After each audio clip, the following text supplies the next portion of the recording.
저는 문하나 전도사고요. 저희 파워웨이브 중고등부 사역을 하고 있어요. 저희가 처음에는 한 2명으로 시작하는 줄 알았는데 점점 늘어나서 어떨 때는 12명, 어떨 때는 6명 이렇게 그래서 많이 늘어나고 부흥이 됐는데 맨하탄 땅에 있는 중고등부를 위해서 제가 목사님께 저는 전도사 타이틀도 싫고 돈도 싫으니까 하겠습니다 했는데 이렇게 됐어요. 네. 이렇게 또 설교를 하게 됐고 아무튼 제가 조금 말이 서툴 수도 있어요. 제가 10개월 때 미국으로 이민 왔거든요. 그래서 한국말이 조금 서툴 수도 있고 버벅거릴 수도 있으니까 양해해 주시고 네. 그냥 이쁘게 봐주시고 이쁜 건 모르겠고 귀엽게 봐주시고 네. 제가 전도사라는 거를 대부분 몰라요. 보면 이렇게 생겨서 그런 건지 아니면 머리가 노래서 그런 건지 문신을 하고 다녀서 그런 건지 제가 전도사라는 거를 거의 모르고 청년부 예배 때도 이제 제가 들어오면 저를 앞에 앉히려고 하더라고요. 저는 뒷좌석이 너무 좋거든요. 저 뒤에서 혼자서 찬양하고 예배 드리는 게 너무 좋은데 저를 이제 웰컴 팀이 앞으로 앉으라고. 근데 저는 뭐 그러시던지요. 네, 저는 이제 사역자답지 않은 사역자로 이제 모토를 갖고 이렇게 사역을 하고 있는데 저는 목사가 되고 싶은 마음도 눈꽃만큼도 없습니다. 그냥 지금 하던 일을 또 좋아하는 청년을 지금 이렇게 사역하는 것이기 때문에 저보러 뭐 전도사라고 안 하셔도 돼요. 그냥 편안하게 언니, 누나, 부담스러운 이모, 네. 저는 10개월 때 뉴욕으로 이민을 왔고요. 쭉 뉴욕이랑 뉴저지에서 살았고 버클스 뉴저지 주립대를 다녔어요. 근데 이제 시애틀도 살았었고 LA에서도 살았었는데 최근에 다시 뉴욕으로 돌아오면서 느꼈던 점은 뉴욕이 참 외로운 곳이구나. 혼자서 지내는 사람이 많고 이어폰 끼고 지하철 타고 혼자 다니는 사람이 참 많구나라는 생각이 들었어요. 그러면서 얼마나 사람들이 외롭고 얼마나 또 나름 왕따라는 느낌을 들었을까라는 생각도 많이 하게 됐거든요. 저도 한때 LA에서 혼자서 3년 살았을 때 참 친구도 없고 전도사로 또 시작을 했고 맨날 데이트는 하는데 맨날 썸만 타다 끝나고 이러다가 외롭다, 혼자이다 라는 생각을 많이 하게 됐어요. 근데 뉴욕 땅에 오니까 더더욱 그런 것 같아요. 저희 이 구절을 보게 되면 아주 유명한 등장인물이 있죠. 사마리아 여인. 네. 이 여인을 보게 되면 똑같은 느낌이 드는 것 같아요. 이 여인이 정말 혼자 있는 걸 좋아하고 외롭고 그리고 숨기고 싶은 게 많더라고요. 그 안에 있는 비밀들, 상처들, 수치들을 하나도 끄집어내지 않고 정말 그걸 묵묵히 혼자 다니면서 이렇게 지내는 걸 보면서 되게 마음이 많이 아팠어요. 네. 근데 여러분도 숨기고 싶은 비밀이 있는지 모르겠어요. 뭐를 숨기고 싶은지, 아니면 괜찮은 척을 하는 건지, 안 아픈 척을 하는 건지, 예쁜 척을 하는 건지. 저희는 이제 뉴욕 땅에 있으면서 되게 취재를 많이 하게 되고, 또 이 메테리얼 글스로 많이 이제 위로를 받게 되는데, 그 밑에, 그 아래, 그 속에 있는 저희의 마음은 어떤지 한번 생각해보고 싶어요. 언제 제일 외로웠고 언제 혼자였는지 그리고 뭘 숨기고 싶었는지 한번 저희가 오늘 생각해봤으면 좋겠어요. 근데 그거를 보면서 하나님께서는 이제 반응하시는 게 있어요. 반응이 3가지가 있는데 첫 번째는 저를 찾아오셨습니다. 저를 찾습니다. 저를 만나셨습니다. 첫 번째는 저를 찾았어요. 그래서 1절에서 3절을 보시게 되면 이 구절을 보면 예수께서 요한보다 더 많은 사람들을 제자로 삼아 세례를 주신다는 소문이 바리새파 사람들의 귀에 들어간 것을 예수께서 아셨습니다. 사실 예수께서 직접 세례를 주신 것이 아니라 그의 제자들이 준 것이었습니다. 그래서 예수께서는 유대를 떠나 다시 갈릴리로 가셨습니다.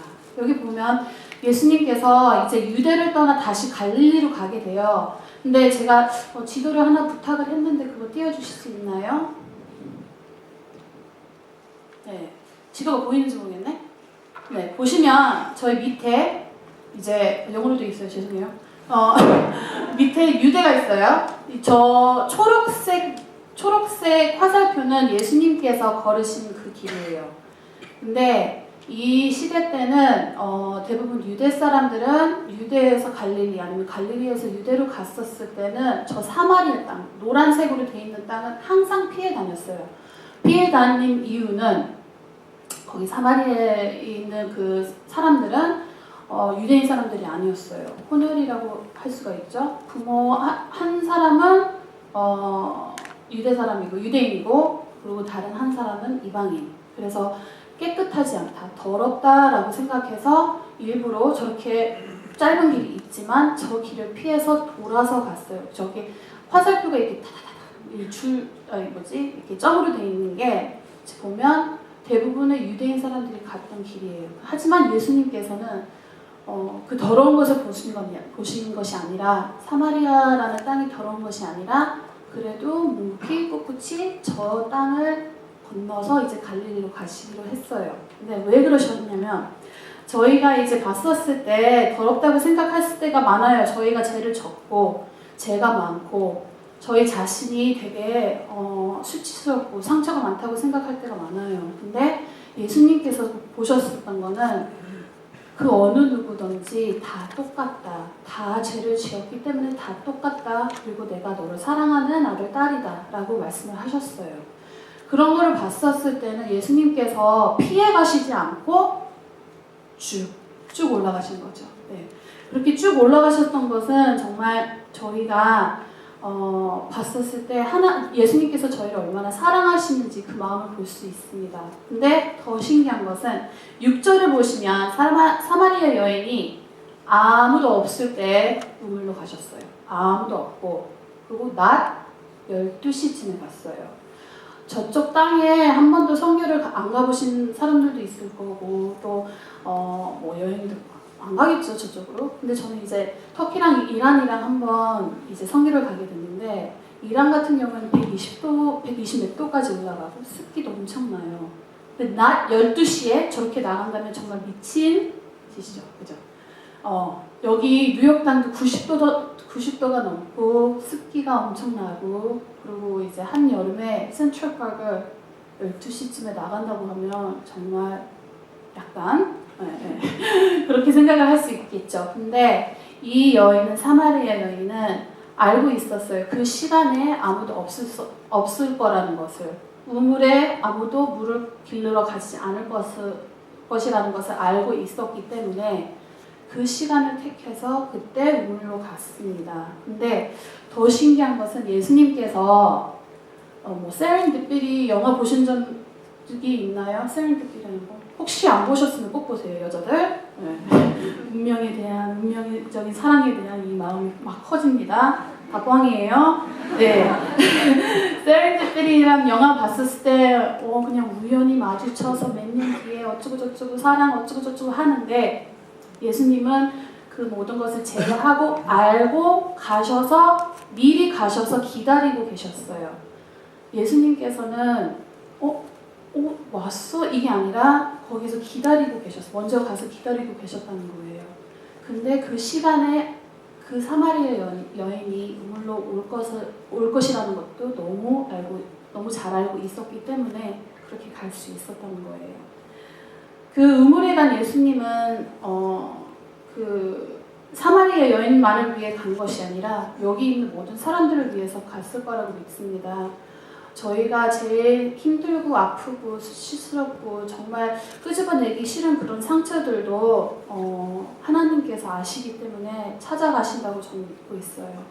제가 10년 전에 아주 어두컴컴한 곳에 혼자 이렇게 있었어요. 왜냐면 뉴저지에서 이렇게 쭉 자라오다 보니까 저희 여기 고향은 여기에요.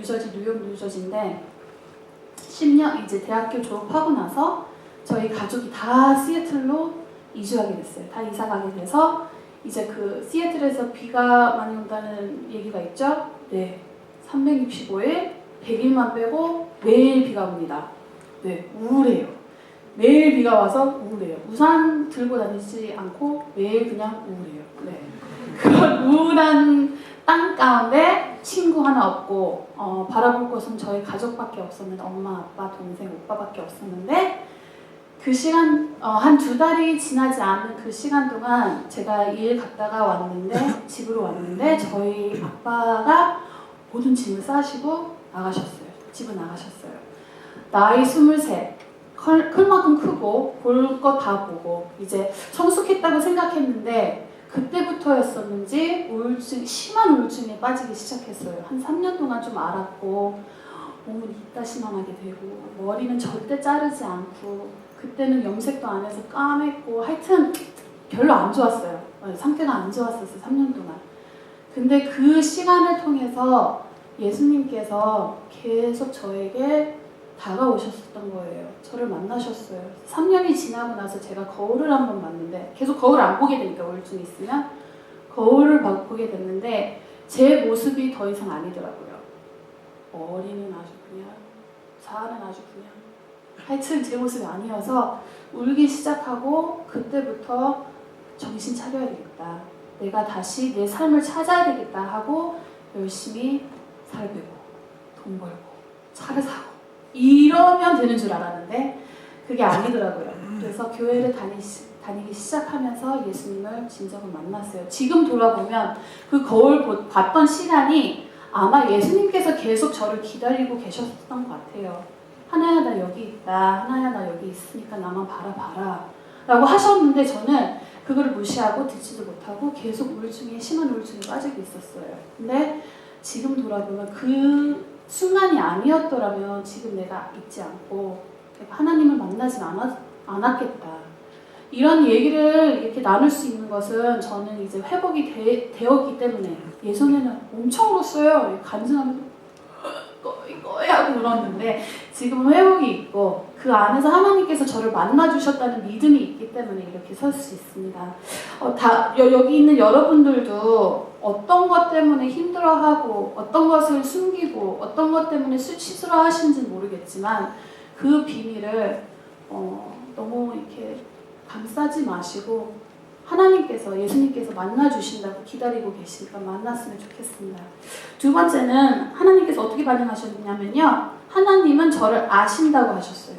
그래서 16절까지는 준비되는지 모르겠지만 미리 보면 예수님께서 여인에게 남편을 데리고 오라고 하셨어요. 16절에 보면 남편을 데리고 오라고 하셨고 그 전까지만 해도 아주 친절했거든요. 이 여인은 사마리아 여인은 너무 친절했고 예의 바랐는데 갑자기 정색을 치면서 저는 남편이 없습니다. 요렇게 정색을 치면서 근데 하지만 굴하지 않으신 예수님 똑똑하시죠? 네. 남편이 없다고 한 말이 맞다고 실은 전에 내게 남편이 5이나 있었고 지금 함께 사는 남자도 네 남편이 아니니 네가 지금 한 말이 맞구나 라고 이렇게 대답하셨어요. 알고 계시는데 왜 물어보셨는지 모르겠지만 하여튼 알고는 계셨어요. 지금 그때 그 시대 때도 남편이 5이고 또 남편이 아닌 사람이랑 같이 사는 것은 그닥 좋은 일이 아니었었던 것 같아요. 지금도 생각해보면 아니잖아요. 네. 사람들이 좀 할 수도 있고 안 좋게 볼 수도 있지만 그럼에도 불구하고 예수님은 그걸 아신다고 하셨어요. 아신다고 하셨고 그거를 끄집어내셨습니다. 끄집어내셨었던 것은 예수님께서 저희의 비밀을 들춰내가지고 저희를 더 수치스럽게 저희를 창피당하게 하려고 하는 것이 아니라 그 비밀을 그 상처를 그 수치를 내면서부터 회복을 시키시려는 주님입니다. 그거를 봤었을 때 사람들 앞에서 벌거벗은 모습으로 서 있는 것이 아닌 예수님 앞에서 정말 정결한 모습으로 설 수 있다는 것을 알고 있어야 돼요. 제가 지금 이제 사회복지 공부를 하고 있어요. 콜롬비아에서 사회복지가 그래서 제가 이제 목사가 안 된다는 이유가 사회복지자가 되려고 하는 건데 지금 인턴을 뉴욕 프레스비테리언 거기서 하고 있어요. 거기서 심장, heart and lung 거기서 이제 사회복지 인턴을 하고 있는데 거기 있는 심장 수술을 하고 그 심장 수술에 뭐가 문제가 생기면 그 문제가 생겼던 부분을 내버려 두지는 않을 거 아니에요. 의사가 미치지 않은 이상 내버려 두지는 않아요. 다시 열어서 다시 꼬매든지 다시 뭘 하든지 치료를 하든지 하는데 예수님께서도 그렇게 말씀을 하고 계세요. 네가 있는 상처 위에 조그만 얇은 살이 있을 수도 있어. 그래. 하지만 나는 그 살을 다시 찢어서 그 안에서부터 있는 골문 부분들, 아픈 부분들, 너에게 더 힘들게 하는 그 부분들을 안에서부터 끄집어내고 싶다는 예수님의 말씀이세요. 저희를 더 힘들게 하려는 것이 아니라 저희 안에서부터 회복을 시키셔서 정말 진정한 회복, 완전한 회복을 주시려는 예수님입니다. 제가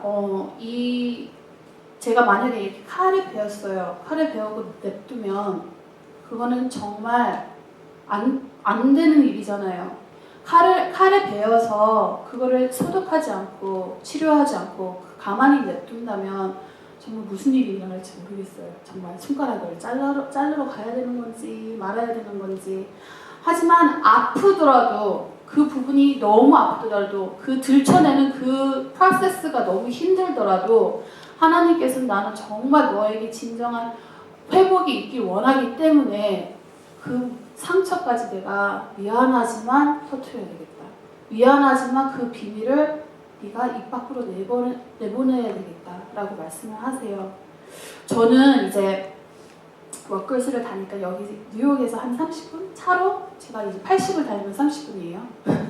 네, 제가 이제 대학교 때 좀 놀았어요. 좀 놀았다는 게 32가는 저의 놀이터였어요.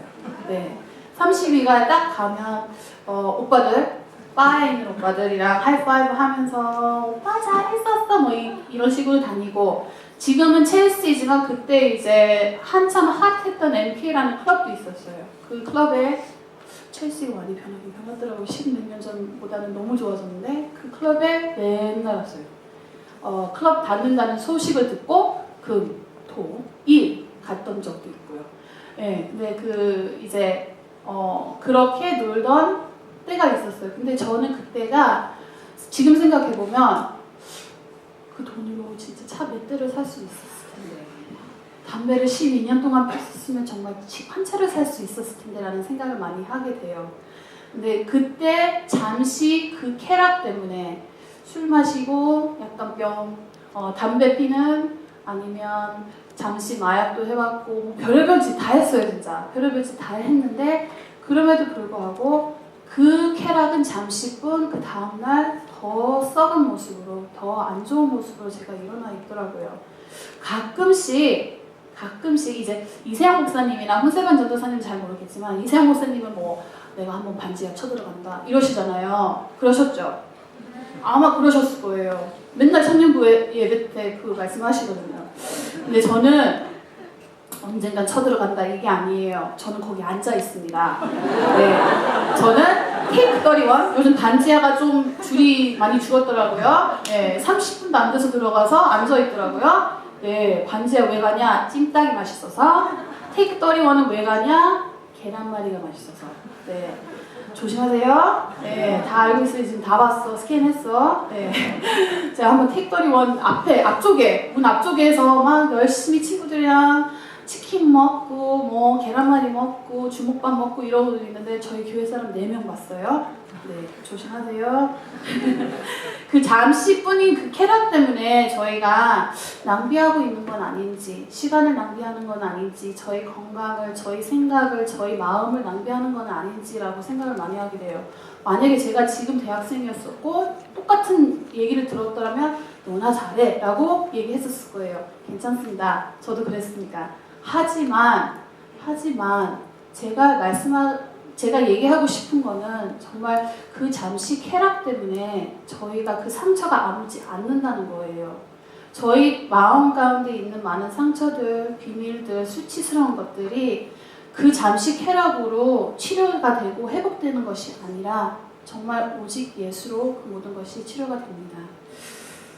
이제 제가 제일 좋아하는 부분이에요. 예수님께서 어떻게 반응하셨냐면 세 번째는 하나님은 더 주신다고 하십니다. 저희가 이제 7절에서 10절을 보게 되면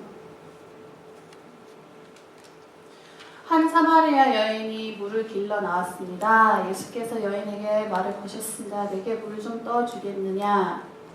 제자들은 먹을 것을 사러 마을에 들어가고 없었습니다.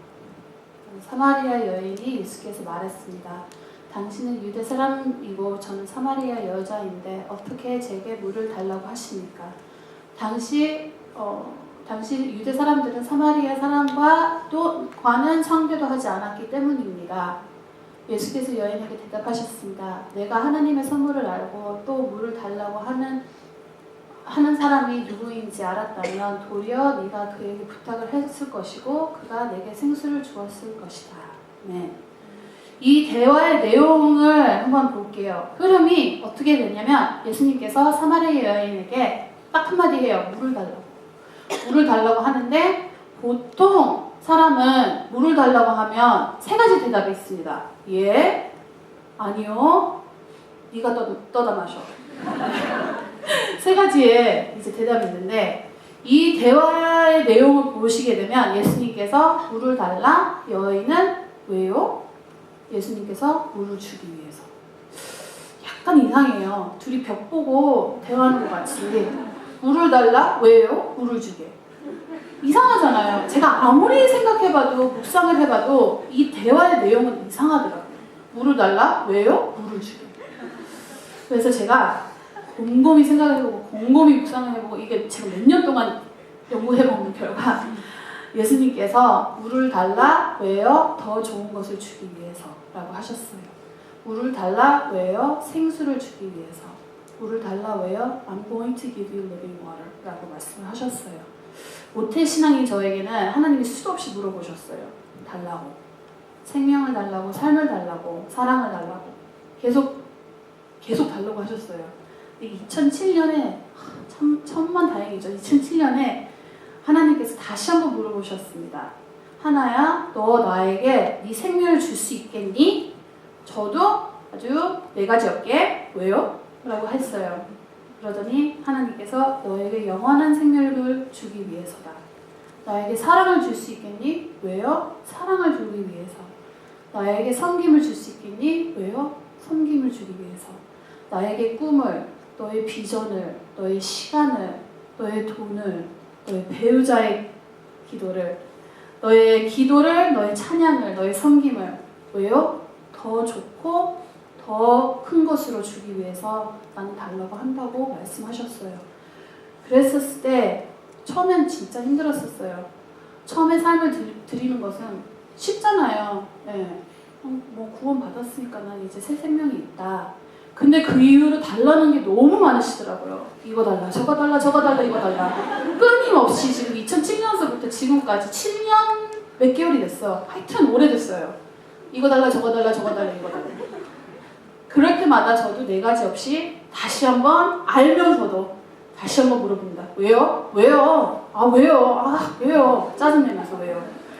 근데 결국에는 그 프로세스를 통해서, 그 트레이닝을 통해서 제가 그거 달라?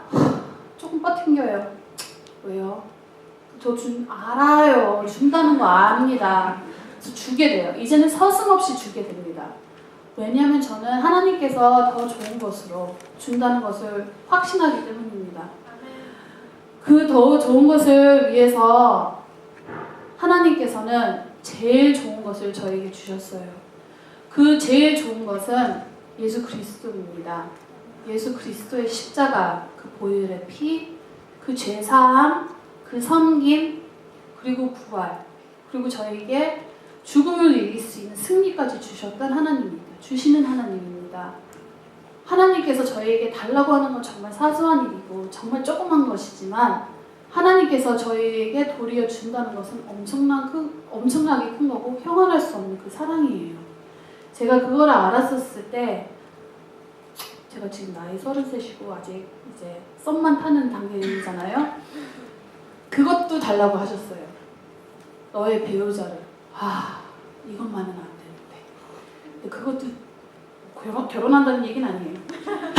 그것도 주셨어요. 그래서 저에게는 제가 두려워하고 걱정하고 이렇게 힘들어할 필요가 없다는 것을 확신하게 됐어요. 제가 지금 이 자리에서 하나님께서 나를 사용하시고 나를 사랑하시고 나에게 새 생명을 주셨기 때문에 내가 왜 두려워하고 내가 왜 걱정하고 있나라는 생각뿐입니다. 무엇을 그렇게 쥐고 있는지 한번 생각해봤으면 좋겠어요. 어린아이가 계산대에 가서 캔디를 개선을 해야 되는데 절대 놓지 않는 애들이 있어요. 저희 동생이 그랬어요. 11살 어린 동생이 여러분들이랑 나이가 비슷하네. 절대 놓지 않았었어요. 슈퍼마켓 가면 정말 창피할 정도로 울고 불고 했는데 되게 간단하잖아요. 잠시 내려놓고 계산대에 쫙 한번 스캔을 하면 돈을 내고 그게 내 것이 되는데 그거를 안 놓겠다고 때를 쓰고 울고 지지고 볶고 하여튼 진짜 창피했어요. 네, 근데 그 잠깐 내려놓으라고 잠깐 하나님께서 내리고 해달라고 하시는 그게 무엇인지 한번 생각해봤으면 좋겠습니다. 이제 조금 마무리할 단계가 왔는데요. 저희에게는 다 비밀이 있어요. 다 괜찮은 척하고 다 좋은 척하고 다 이쁜 척하고 이러는데 다들 이렇게 어느 한 부분에 힘들어하고 어둡고 썩어들어가고 말 못하는 부분들이 너무나 많습니다. 근데 그 비밀까지도 하나님께서 회복시키시겠다고, 하나님께서 그 십자가의 보혈로 다 깨끗이 해주시겠다고, 그 내면에서부터 다 끄집어내 주시겠다고 하시는 하나님입니다. 예수님께서 얼마나 사랑하시는지, 한 사람 한 사람을 얼마나 사랑하시는지, 그리고 얼마나 찾고 계시는지, 기다리고 계시는지, 그리고 여러분을 알고 계시는지 꼭 알았으면 좋겠어요. 제가 매번 이 설교를 할 때마다 웃는데 하여튼 찌질해. 제가 이제 어렸을 때 제가 한 5살 때 저희 부모님이 이혼하셨어요. 제가 친엄마가 누군지 모르고 쭉 자라왔고, 그리고 23살이었을 때 아빠가 집을 나갔을 때 2번 이렇게 크게 맞은 것 같았었어요. 얼마나 수치스럽고 또 한국 사회에서 얼마나 그게 아픈 일이고 창피한 일인지 저희는 그거를 되게 많이 숨기고 다녔어요. 저희 가족은. 그러면서 우울증에 빠지고 얼굴은 더더욱 어두워지고 나는 사람들을 싫어하고 이러는 나의 모습이 너무나 진짜 괜찮은 척 하려고 해도 너무 안 괜찮은 척이 되더라고요. 안 괜찮은 모습이 되더라고요. 왜냐하면 안에서부터 그 썩은 게, 어두운 게 다 나오기 때문에, 눈으로부터, 나의 행동으로부터, 말로부터. 하지만 예수님은, 하나님은 그 모든 것을 아시면서도 저를 찾아와 주셨고, 기다려 주셨고, 그리고 저를 만나 주셨어요. 그 만남을 통해서 저는 하나님의 사랑을 알게 됐고, 내가 얼마나 가치 있는 사람인지, 사랑받을 만한 사람인지, 그리고 내가 얼마나 하나님을 다시 사랑하는지를 알게 되었습니다. 여기 있는 대학생들 다 정말 제가 하나님의 이름으로 진짜 사랑하며 축복합니다. 제일 힘들고 제일 나의 아이덴티티가 아직도 모를 때가 많고, 또 멀리 부모님 떨어져서 혼자 공부하는 게 힘들어요. 하지만 하나님은 기다리고 계십니다. 하나님은 만나려고 대기 중이십니다. 그냥 그 우물로 가시면 돼요. 저희 이 시간에 다 기도하겠습니다. 기도를 하는데 저희 찬양팀이 올라갔었을 때 최대한 크게 모든 악기를 해주시고, 저희 여기 있는 모든 분들은 가슴 위에 손을 얹으셔도 되고 마음대로 하셔도 돼요. 우셔도 되고 통성으로 기도하셔도 되고 묵상으로 기도하셔도 됩니다. 하지만 이 시간에 정말 내 내면에 있는 무엇인가가 나를 더욱더 어둡게, 힘들게, 상처가 많게 하는 건지를 한번 생각해 보시고 그 부분을 주님께 내어드리는 시간이 됐으면 좋겠습니다. 그래서 지금 저희 찬양팀이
내가 정말 이 어두운 세상에 혼자 걷고 있었다고 생각하는 그 사람들은 정말 이 시간을 통해서 하나님을 만났으면 좋겠습니다. 제가 아는 하나님은 무섭지도 않고 정말 엄하시지도 않고 이 있는 모습 그대로 나를 너무나 사랑하신다고 매일매일 고백하십니다. 여러분들이 그 하나님을 만났으면 좋겠어요. 너무 힘들고 너무 아프고 정말 세상 것이 좋을 때도 많지만 그래도 하나님을 사랑한다고 하십니다. 그래서 이 시간 통해 하나님을 만나시지 않았더라면 만나셨으면 좋겠고 내가 메말랐다, 내가 좀 소홀히 했다, 하나님이 나의 우선순위가 아니었다라고 하는 사람들은 다시 지금 리데디케이션 할 수 있는 시간이 됐으면 좋겠습니다. 다 같이 기도하겠습니다.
좋으신 하나님, 여기 있는 대학부 주님 손 위에 올려드립니다.